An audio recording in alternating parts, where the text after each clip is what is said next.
What's going on, everybody? My name is Jacob Puckett, and an important topic to talk about today that has been on everyone's mind is saving money. So we know everybody wants to save money right now, especially as we go into summer when the cooling bills can get a little bit higher. So we're going to talk about some different tips today.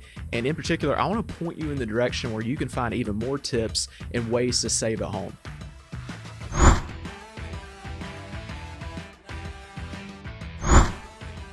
Members often ask, well, where can I go to find these resources? What are some ways that I can save? And one place I want to point to is blueridgeenergy.com/save. You can go there and find just a whole bunch of tips. There's even a whole separate page that's linked onto there. That's our 101 ways to save energy and money. And you're going to find endless resources, whether those are free tips that you can do around your home, cheap tips you can do around your home, or even if you're thinking about buying certain appliances, you can find tips for what kind of appliances you should buy. Now, we're filming this in early May, so it's not quite too hot yet, but it's definitely warming up. So we're going to talk about what are some tips from these web resources that you could use this summer to keep your cooling bills low and help you out and put a little more change in your pocket.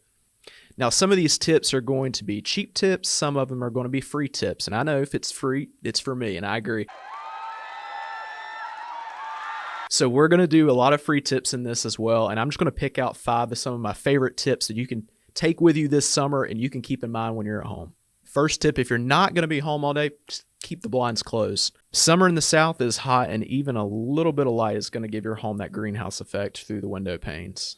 Tip number 2, with all this pollen in the air and the sniffles going around, it's a good time to change your air filters, change them consistently. You want to change these.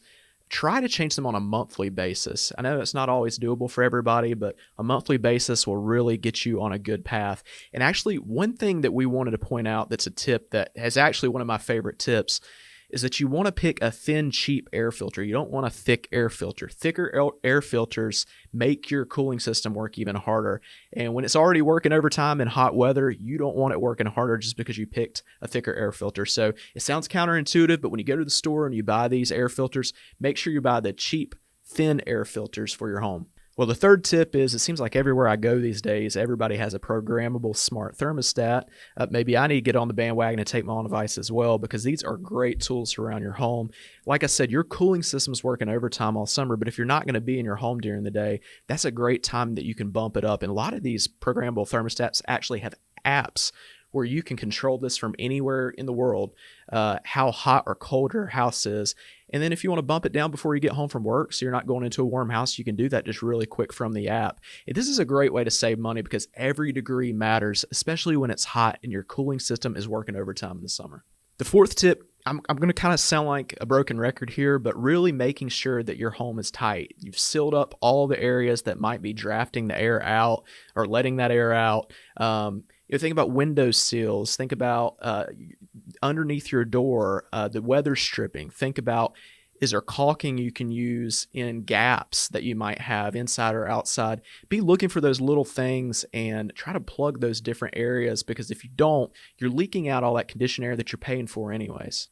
Also, little known tip for the summertime to keep in mind, your ceiling blade fans. Have you ever thought about what direction they're turning, and do you know that you can actually change that? You want your ceiling fans to be running counterclockwise in the summertime. That way it's pushing all the air down to the surface where you're at, keeping you cool. Little known fact there, just something that most people don't pay attention to. You just turn the ceiling fan on, but you don't really pay attention to what direction it's turning. But see what direction that's turning in your home or business and make sure they're turning in the right direction for summertime. So again, counterclockwise in the summertime is the direction we want the ceiling fans to be turning to help us out. Everything I just mentioned, even though this was a short podcast or short video, I just wanted to mention that these tips are available 24/7 online on our website. You can go to blueridgeenergy.com/save. And like I said, there's even a bigger page beyond that called blueridgeenergy.com/101, or 101 ways to save money and energy. You can go there, find tips and ways to save. This works in the summer, the winter, whenever. We have tips for all the seasons and everything in between. So head to our website and check that out. And I also want to remind you, as we head into the summer months and things can get a little more expensive with the cooling bills, I want to remind you of all the different ways we're here to help. We have budget billing, we have flex pay. We have so many different ways to work with you. We love to help you save money if we can, and I hope this was a helpful video. Until next time, thank you for watching.